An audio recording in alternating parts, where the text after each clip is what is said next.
नमस्कार मित्रों। आज हम औद्योगिक क्रांति के दौर में जी रहे हैं और जब भी कोई देश औद्योगिकरण के दौर से गुजरता है तो उसके कुछ प्लस और माइनस पॉइंट्स होते हैं। औद्योगिकरण के इस दौर में लोग वाहन का प्रयोग ज्यादा करते हैं। आज हम जिस कार्यालय में बैठे हैं ये ई अश्वा नाम की बैटरी ऑपरेटेड व्हीकल्स का कार्यालय है। जो बैटरी के वाहन है, आने वाले 5, 10 या 15 वर्षों में वो कितनी रफ्तार पकड़ेंगे, लोगों के बीच में कितने व्यापक और कितने लोकप्रिय होंगे।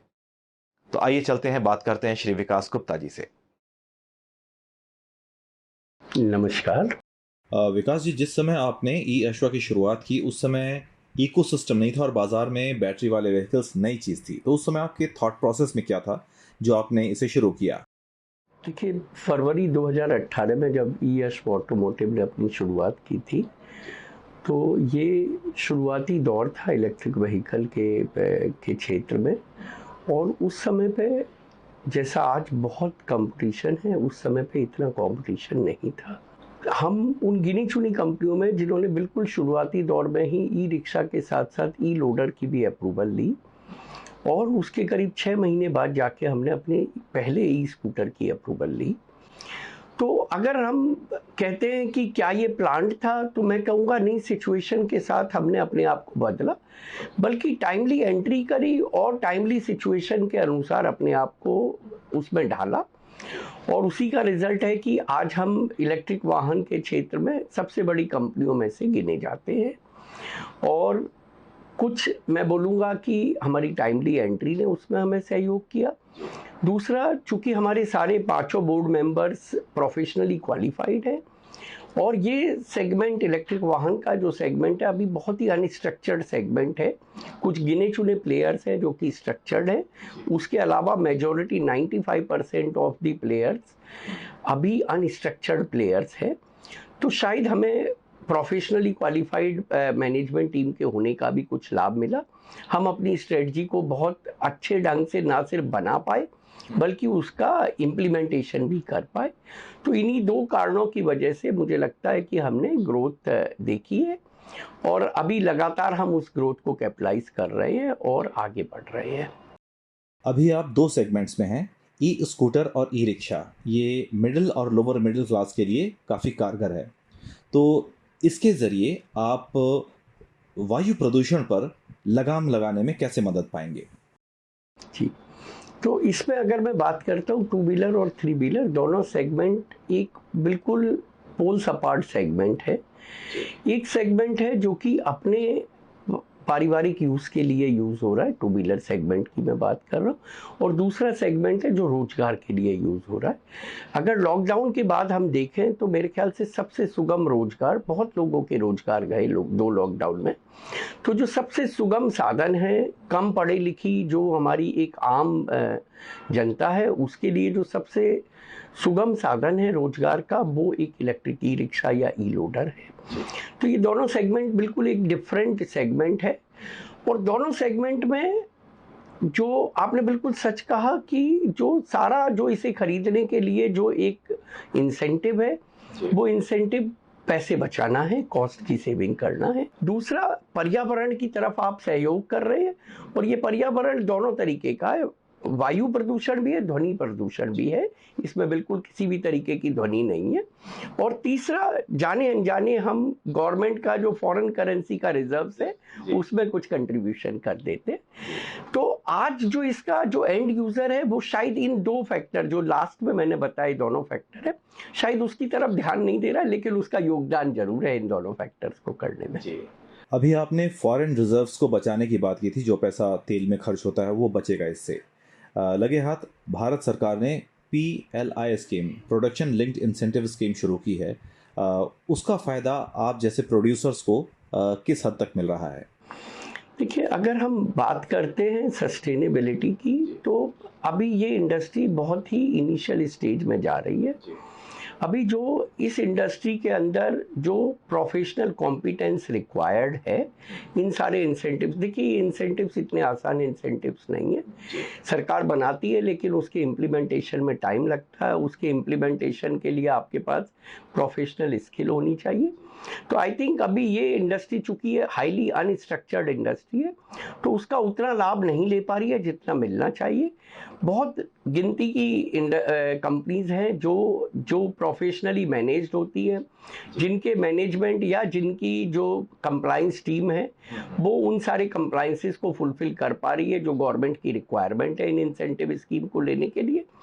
सो मैं इसमें ये बोलूँगा कि सरकार की तरफ से कोई कमी नहीं है। सरकार ने अपनी तरफ से बहुत अच्छी इंसेंटिव स्कीम डिज़ाइन की है, लेकिन अभी शायद इस इंडस्ट्री की 90% कंपनीज उसको लेने के लिए इक्विप नहीं है, वो अभी तैयार नहीं है। जिस दिन ये इंडस्ट्री सिमट के 650 प्लेयर से कुछ 10, 20, 15 प्लेयर्स के ऊपर आ जाएगी, तब इस स्कीम का बहुत बड़ा लाभ मिलने जा रहा है इस इंडस्ट्री को।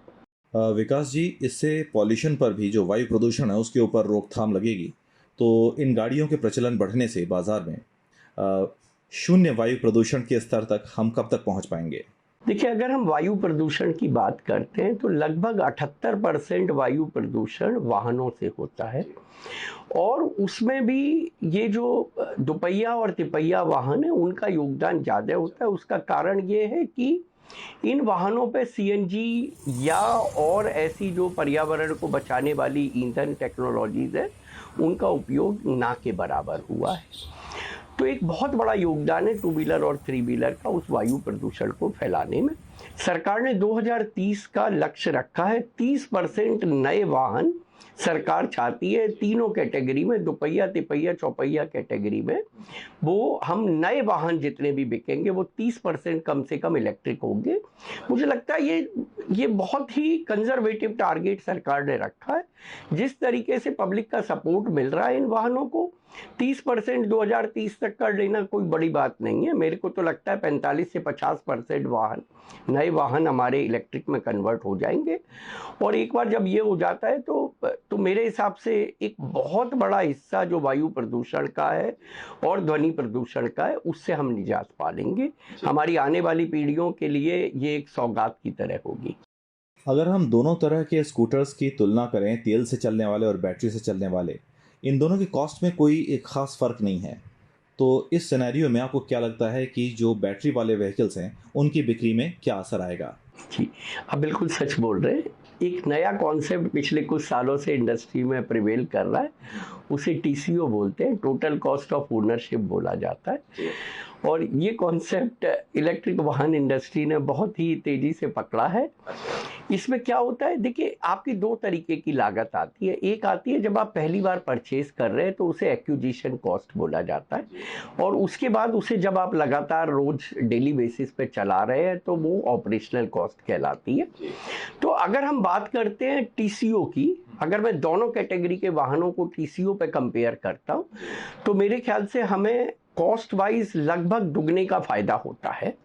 लेकिन अगर मैं सिर्फ और सिर्फ one time cost of acquisition की बात करता हूँ तो हमें एप्पल टू एप्पल कंपैरिजन में सेम पावर की जो वाहन है उसके कंपैरिजन में इलेक्ट्रिक वाहन लेने पे एटलीस्ट दुपहिया और तिपहिया में कम से कम 10,000 रुपये की बचत होती है एक बार में।